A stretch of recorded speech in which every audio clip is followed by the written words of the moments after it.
Hi hello സുഹൃത്തുക്കളെ, welcome to my cooking channel. ഇന്ന് cauliflower നല്ല ക്രിസ്പി ആയിട്ട് എങ്ങനെ ഫ്രൈ ചെയ്യാം. കോളിഫ്ലവർ കട്ട് ചെയ്ത് കുറച്ച് വിനാഗിരി വെള്ളത്തിൽ ഒഴിച്ച് ഇട്ട് വെക്കുക. വിനാഗിരി ഒഴിച്ചിട്ട് വെക്കുന്നത് എന്തെങ്കിലും പ്രാണികളുണ്ടെങ്കിൽ പൊങ്ങി വരാൻ വേണ്ടിയിട്ടാണ്. അതിനുശേഷം നന്നായിട്ട് കഴുകിയെടുക്കുക. കുറച്ച് കറിവേപ്പില കട്ട് ചെയ്തത്, ഇഞ്ചി, വെളുത്തുള്ളി, പച്ചമുളക് മുതലായവ ചതച്ചത്, കുറച്ച് കാശ്മീരി ചില്ലി പൗഡർ, ഇത് കുറച്ച് കളറിന് വേണ്ടിയിട്ടാണ്, 2 ടീസ്പൂണ് നല്ല എരിവുള്ള മുളക് പൊടി, കുറച്ച് മഞ്ഞൾപ്പൊടി, കുറച്ച് കുരുമുളക് പൊടി കൂടി ചേർത്ത് കൊടുക്കുക.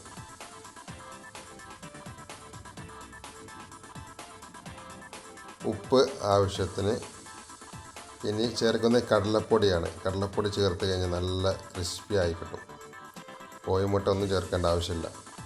കുറച്ച് ഓയിൽ, ആവശ്യത്തിന് വെള്ളം ഒഴിച്ച് നന്നായിട്ട് മിക്സ് ചെയ്യുക.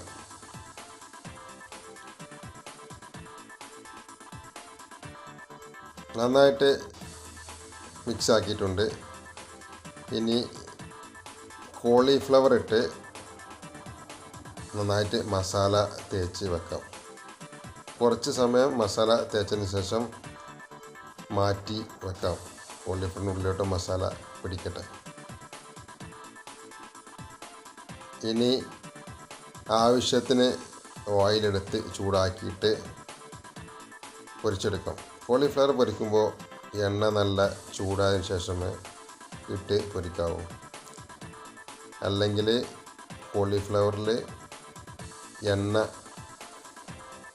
പിടിക്കാൻ സാധ്യതയുണ്ട്.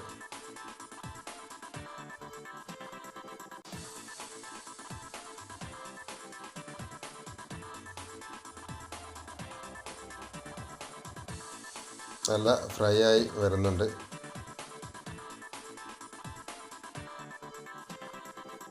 കോളിഫ്ലവർ ഫ്രൈ ആയി കഴിഞ്ഞു. നല്ല ക്രിസ്പി ആയിട്ട് ഫ്രൈ ആയിട്ടുണ്ട്.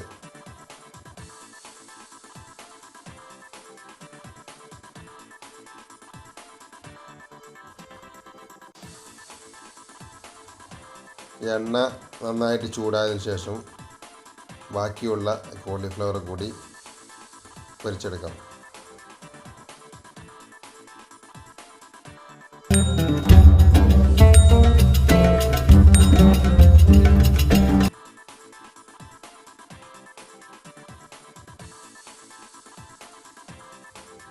കോളിഫ്ലവർ ഓയിലൊന്നും കുടിക്കാതെ നല്ല ക്രിസ്പി കോളിഫ്ലവർ, ഓയിലൊന്നുമില്ല, അങ്ങനെ ക്രിസ്പി കോളിഫ്ലവർ തയ്യാറായി കഴിഞ്ഞു.